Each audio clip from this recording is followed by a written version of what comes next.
சேலத்தில் நடந்த கூட்டத்தில் பேசிய அன்புமணி, இபிஎஸ் முதல்வராக வந்தால்தான் பாலியல் சம்பவம் தமிழகத்தில் நடக்காது. அண்ணா, எம்ஜிஆர், ஜெயலலிதா, இபிஎஸ் போன்றவர்கள் ஆட்சியில் இப்படி ஒரு சம்பவம் நடந்ததில்லை. சின்ன பிஞ்சு குழந்தைகளை கொடூரமாக பாலியல் வன்கொடுமை செய்து கொலை செய்த சம்பவமே நான் கேட்டது கிடையாது.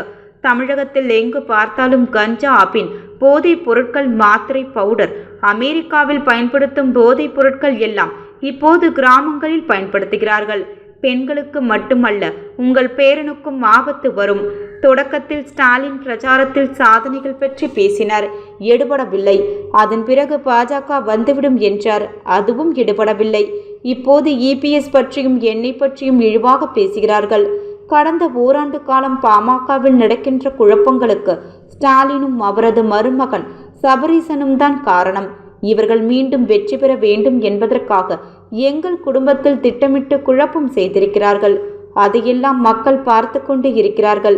இந்த கேடுகெட்ட ஊழல் ஆட்சியை அகற்றுங்கள், இபிஎஸ்ஐ முதல்வர் ஆக்குங்கள். இவ்வாறு அன்புமணி பேசினார்.